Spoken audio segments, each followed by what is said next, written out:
but I just thought America should know Adam Sandler is a damn good guy. How does Adam Sandler keep getting the green light to make films?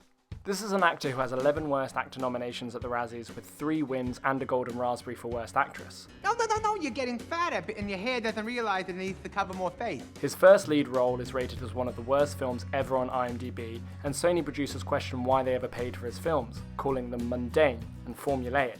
However, his films have grossed a massive $4.6 billion worldwide, his cinematic career spans over 27 years, and his name has been credited alongside almost every major role in film production. Yet ever since Little Nicky, critics have been dismissing his films as dumb and crass. To bring Sandler's continuing success into context, we need to first consider his history. His early work with Saturday Night Live and his comedy albums struck a chord with younger viewers, and his earlier films like Billy Madison solidified his brand.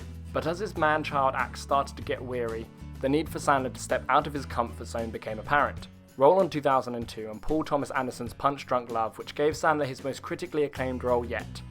And none of us went to see it. What the fuck is your problem? Worldwide, it made under $25 million, whilst Big Daddy made almost $235 million, leaving Sandler with a choice to make: critical acclaim or box office success. I think we all know which he chose. Making a killing at the box office when you are continuously slammed by critics requires a system for success, and Sandler has perfected his formula. How does he do it? Well, after sacrificially watching the majority of his filmography, here are what I believe to be the 5 secrets to Adam Sandler's success. The first secret of Sandler's success comes before his films are even released. As his comic content may get spread pretty thin over a 90-minute film, a 90-second trailer is much more fitting for him to convince us he's worth our time. A lot of his trailers work on a very basic and identical premise. This is an introduce a character, and this is the conflict to resolve. Once these 2 points are established, it doesn't really matter how the rest of the jokes fit. The audience understand the narrative and the characters involved in a matter of seconds. From there, the trailer just needs to display some good gags in order to persuade audiences of the film's comedic value. Pretty standard. However, not all of Sandler's films hit that quota of good jokes to slip into a minute and a half, so they use other methods.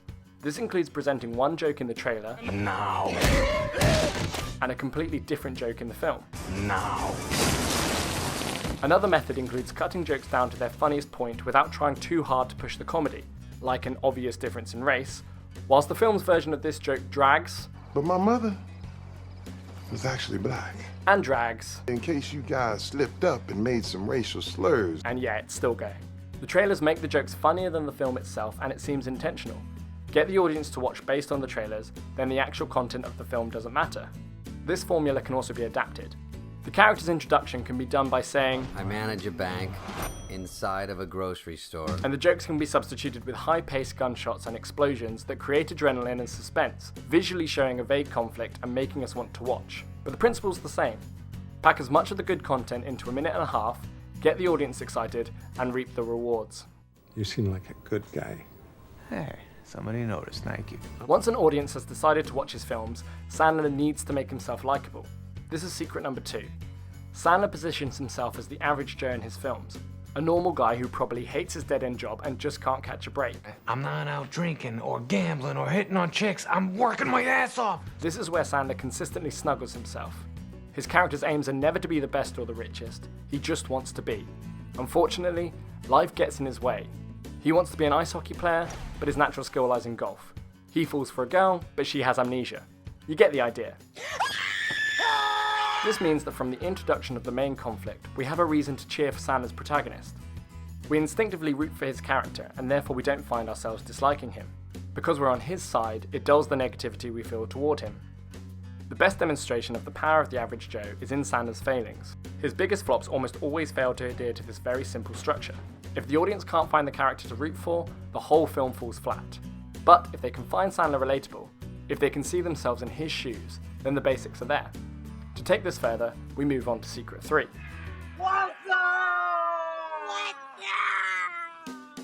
Sandler creates a very specific world in which his average Joe resides. In his book Film is Film, V.F. Perkins says that cinematic credibility is no different from that which we demand of other storytelling forms. It depends on the inner consistency of the created world. The created world must obey its own logic. Sandler's films rarely stray from this idea. The rules of his created world do remain consistent, but that consistency is weird. Sandler's weird world is not weird in basic principle. In essence, it's the same as our own. The construction of the weird comes from the societal and social influences on his protagonist. Sandler is more often than not the straight guy in a crazy world. If his characters are weirdos, the world around him has to be weirder still. As Sandler's brand was refined, he began to surround himself with larger and weirder ensembles, from a therapy group to a football team. This allows Sandler to place himself as the little slice of normality in a bizarre world.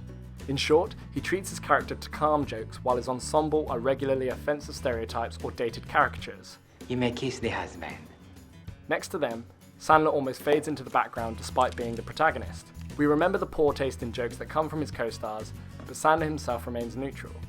This logic can be applied to any of Sandler's feature films and you'll see the pattern. The average Joe resides in a world which he often finds as weird as we do, and we can't blame him for that. I don't like him. Okay. Nice seeing you.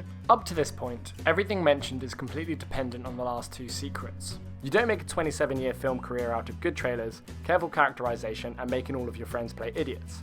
To be one of the biggest comedy stars in cinema today, you need to be one thing: funny. I finished a big book the other day, 421 pages. That's a lot of coloring, you know, when you think about it there. Sandler is a completely capable comic actor and can always get a laugh somewhere. His early stand-up is punchy and pacey, keeping the laughs constant, and this carried over into his Saturday Night Live work. As he moved to feature films, he used his role as an average Joe to comedically undermine authority or those who have mistreated him and say something subversive. This short subversion of social class and hierarchy is funny, and it's funny because of context. The moments are always deserved because of the judgments and hardships he's endured in the meantime. So have fun doing whatever you're doing. Mr. Brenner, the president is waiting for you in the Oval Office.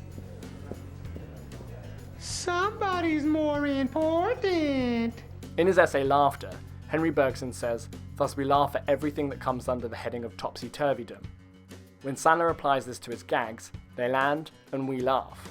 To make these jokes work, Sandler creates hierarchies, where he's either the wild card outsider in a society that indulges him, say at school or on a golf tour, or he's the boyish father in a weird world. Both of these positions allow for comical subversion, but as the father figure, he normally leaves this to his co-stars while he remains on top. Sandler's rarely the butt of the jokes unless it's about the size of his schmackle. My schmackle got bigger now that I'm older, just so you guys know that. It couldn't have gotten any smaller. When he does allow himself to be subverted, we get the best jokes and they're genuinely funny. Under the heading of topsy-turvydom, even an inanimate object can show Sandler up. Son of a bitch, Paul, why didn't you just go home? That's your home! Are you too good for your home?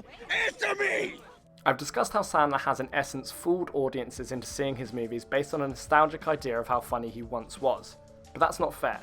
As well as manipulating his brand to be slightly more appealing than it actually is, Sandler has one other tool in his arsenal, and this is his fifth and final secret. He is a talented performer. There are moments in almost all of his films where we see him displaying range and nuance, though over his filmography, it appears the more his characters are reined in and controlled, the better the performance. Sandler's best roles are where he limits himself. This is when he doesn't overcommit to a joke, instead allowing the funniness of the script or action to do its work for him. The non-breakable handle, finally. Let me demonstrate for you. Or when he contextualizes his outbursts.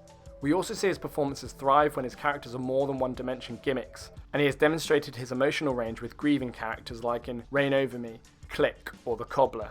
Comedic acting should also not be undersold here. In his earlier films, he mastered the Get the Girl scene with a heartwarming song on an aeroplane, or a declaration of commitment in front of a whole baseball stadium. And there's still classic scenes that we find hilarious even 20 years on. It's undeniable. Sandler can act, and knowing this installs the hope that maybe his next film could be the one where it all changes. Successful comedians often move into the realm of drama, and it can revolutionize their on-screen careers. Just look at Jim Carrey or Jonah Hill, Steve Carell or the Oscar winner Sandra Bullock. The question is, will Sandler try and join them? One would think it would be too hard to find a role that can really utilise Sandler's talent, and none of us want to miss the next Eternal Sunshine of the Spotless Mind, so we indulge Sandler.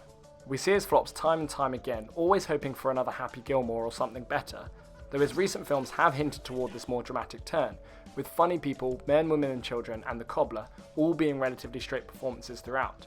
But did the failure of Reign Over Me, and the closure of his dramatic production company Madison 23 just put Sandler off really going for it?